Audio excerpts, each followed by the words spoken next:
తెలంగాణలో టీఆర్ఎస్ కార్యకర్తలు మహాన్యూస్ ఛానల్ కార్యాలయంపై దాడి చేసిన సంగతి తెలిసిందే. ఈ దాడిని ఖండించడానికి మదనపల్లి ప్రెస్ క్లబ్లో సభ్యులు సమావేశమయ్యారు. ఈ సమావేశంలో నాయకులు మాట్లాడుతూ తెలంగాణలో మహాన్యూస్ కార్యాలయంపై జరిగిన దాడిని ఖండించారు.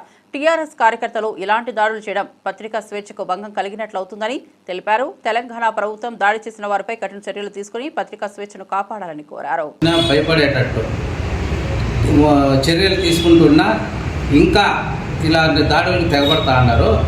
ముఖ్యంగా ప్రజలకు ప్రభుత్వానికి వారాదిగా ఉంటూ మన మీడియా మొత్తం ప్రజల కోసం పనిచేస్తుంది. అలాంటి మీడియా పైన దాడులు చేయడము చాలా హేయమైన చర్య.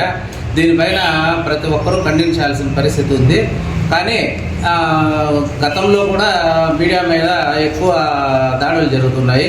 దీనిపైన పోలీసులు కూడా ప్రత్యేకమైన చర్యలు తీసుకొని వారిపై కేసులు పెట్టి ఈ లైఫ్లో ఎప్పుడు కూడా మీడియా మీద ఎవరు దాడి చేసేదానికి భయపడేటట్లు కేసులు పెట్టి ఇది చేయాలని కోరుతున్నాము. మదనపల్లి ప్రెస్ క్లబ్లో ఈరోజు ఆహా న్యూస్ దాడిపై ఖండిస్తున్నాము. ప్రతి ఒక్కరూ దీనికి సంఘీభావం తెలిపి పార్టీలకు అతీతంగా కుల మతాలకు అతీతంగా కుల సంఘాలు కానీ ప్రతి చోట దీనిపై ప్రతి ఒక్కరు స్పందించి దీన్ని ఖండిస్తే నెక్స్ట్ ఎవరైనా మన మీడియా మీద దాడి చేయాలంటే భయపడేటట్లు ఉండాలా. గత 2 రోజుల ముందు మహా న్యూస్ ప్రధాన కార్యాలయంలో జరిగిన బీఆర్ఎస్ ఆధ్వర్యంలో జరిగిన దాడి హేయమైన చర్య అని ది మదనపల్లి ప్రెస్ క్లబ్ తరఫున ఖండిస్తున్నాం. 4th ఎస్టేట్గా పిలువబడే జర్నలిజానికి మనకు మినిమం రక్షణ లేకపోతే ఇక మిగిలిన సామాన్యుల పరిస్థితి ఏమిటి అని నేను ప్రశ్నిస్తున్నాను.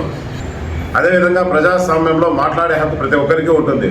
అలాంటిది ఒక మహా న్యూస్ కార్యాలయం మీద దాడి ఎంతవరకు సమంజసమో అర్థం కావడం లేదు.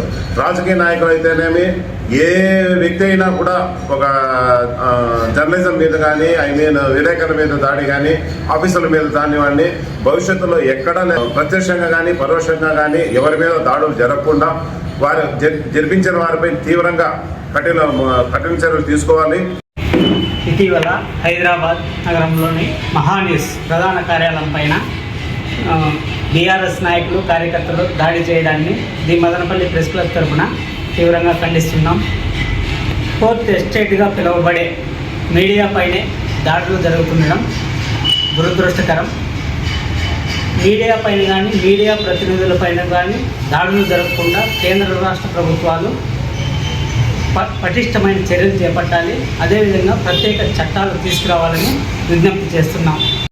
జర్నలిస్ట్ వృత్తిలో సుదీర్ఘంగా ప్రయాణించినటువంటి ఎంతోమంది సంస్థలు స్థాపించి ప్రజాస్వామ్యం కాపాడడానికి కలం చేతబట్టి ఎంతోమంది ముందుకు వచ్చారు. అలాంటి జర్నలిస్టుకు భద్రత కరువుతున్న ఈ రోజుల్లో మొన్న ఈ మధ్య ఉభయ రాష్ట్రాల్లో హైదరాబాద్లో ఈ మహా టీవీ న్యూస్ పైన దాడి చేయడం హేయమైన చర్యగా పరిగణిస్తున్నాం. ఇటువంటి దాడులు ఉపేక్షించే ప్రసక్తి లేదు. కోర్టులు కూడా జర్నలిస్టుపై ఏదైనా దాడులు అటాకులు జరిగితే వాళ్ళ మీద వితౌట్ స్వేచ్ఛగా చట్టాలు రూపొందించారు.